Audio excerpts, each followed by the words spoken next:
guys, and guess what? Sorry for the short notice, but we have a venue update on a new location. So I'm going to bring Andrew in, and he can tell us all about it. Hi, Andy. How are you? Yeah, I'm really well. Thanks, Amy. Thanks for bringing us in. Oh, brilliant. You're welcome. I've been looking through the Ghost Hunter Tours website and all that, and I've noticed there's a new location. Yeah, Do you want there to is. tell us a little bit about it? Yeah, absolutely. It's a great one. It's an absolute cracker. It's a place called Crabble Corn Mill down in Dover in Kent, or actually, to be more accurate, it's in a place called River just outside of Dover. It's a place that we've been trying to get booked for a very, very long time. It's a great location, 6 floors of it. Wow. Yeah, absolutely. So we're absolutely thrilled to be going there on the 9th of October this year. Ooh. So, yeah. So I'm excited. It's my birthday time. Gotcha. Right. How do you find these locations?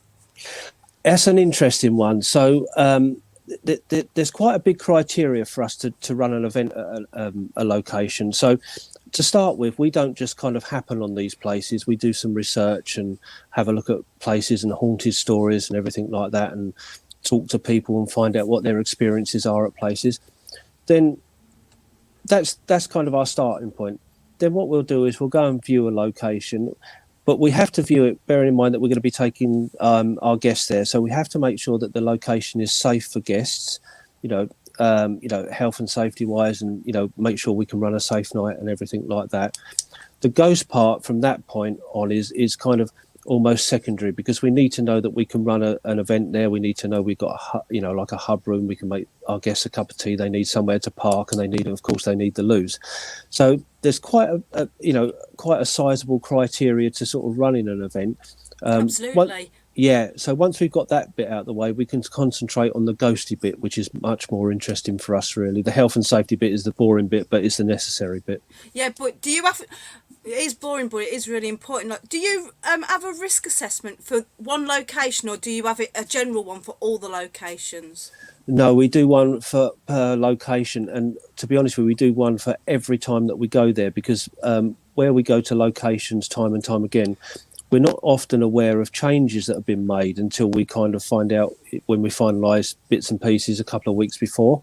So, there could be a new staircase being added to a place, or, a new area that's having some work done and everything like that. So we will revisit the location and risk assess it. Obviously, in COVID times as well, that made that a whole lot trickier. We weren't able to run too many events in COVID time, but for the ones that we were doing, it was quite hard to maintain social distancing, where we're getting people to line up, and, could people go to the like kind of the loo safely, and were we able to make them a cup of tea and everything like that. So a normal risk assessment for an everyday event, pretty straightforward. Then you put COVID into the mix, so that sort of took on a whole new dimension for us and sort of other people like us as well. But we managed to sort of get into a few venues, and we're still getting into a few venues to try and make them safe for people to visit. Absolutely. So this location, do you want to tell us a bit about the history? And I'll try and post the link up in the comments for people to have a look at the location.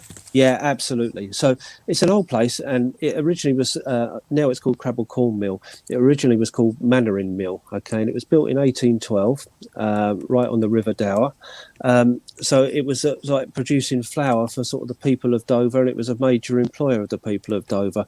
It's a real interesting place. As I said, there's 6 floors of it, and with history going back that far, it's got to be really interesting from our point of view.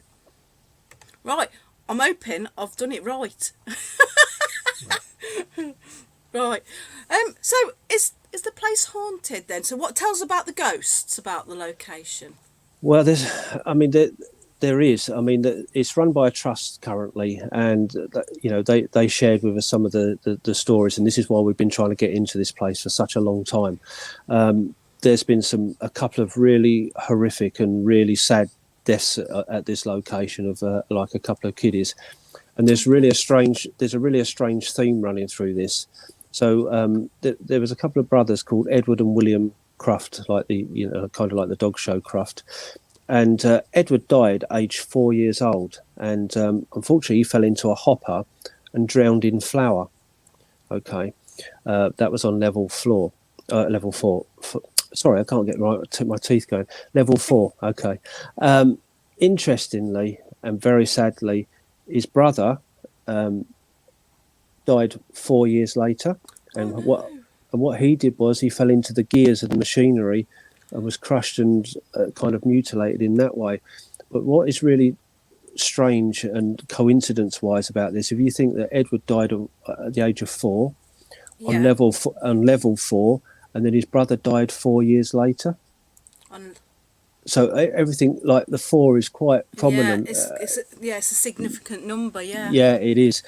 People see these kiddies walking around there, and they've even had comments from people that have visited the place to say, "Oh, what a nice touch having those 2 little boys dressed in Victorian clothes as they walk around." Wow. And of course, they haven't got anyone dressed in Victorian clothes. That's these 2 little kiddies that met such a terrible end, like walking around.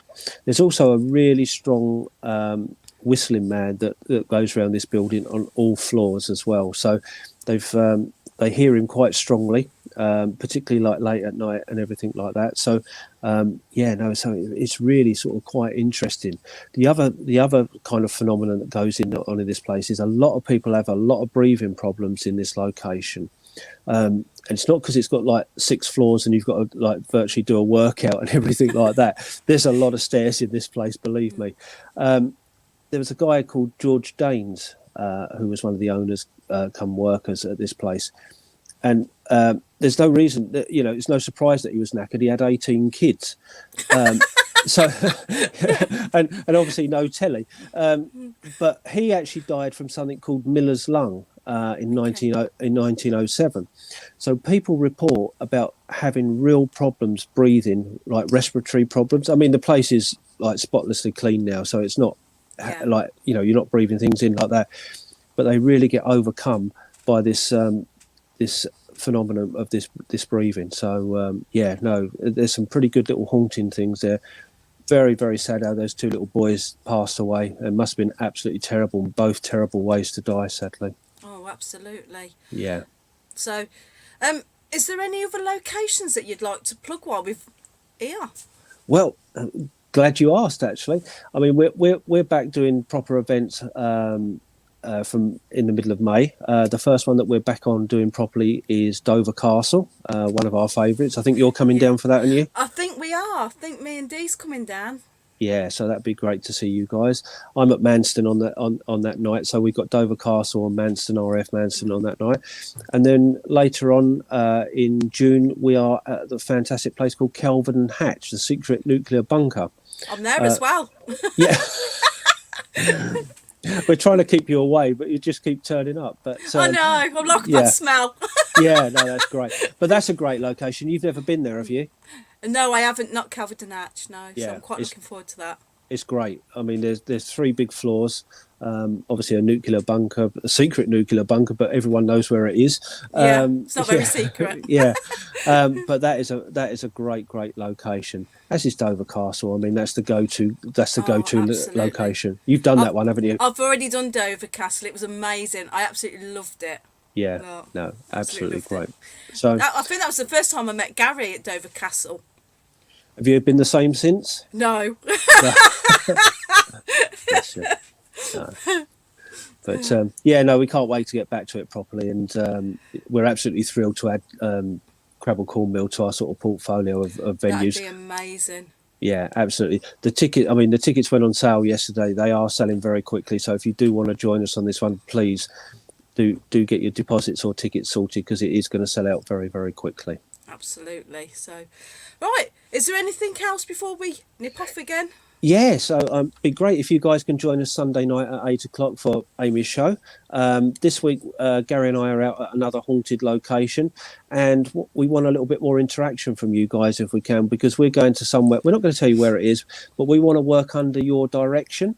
Okay, so we want you to tell us in which directions you want us to go investigating and everything like that. So a little bit different. So you guys are fully in control, telling us what you want us to do. So Yeah, so it's going to be a good one. We've got Danny on the show doing history, live validation Absolutely. as we go. Loved that last week from him. That was really, really good. Yeah, So, really yeah, good. please join us on Sunday night. Yeah, you can see us getting freezing cold and possessed and everything like we have been in previous weeks. So, yeah, please join us. You being there makes it so much better for us. Absolutely. Right, thank you everybody, and thank you Andy. So I'll My see you pleasure. all on Sunday. Don't forget to tune in. And if you want a ticket, be quick because they are really going fast. Bye everyone. Bye.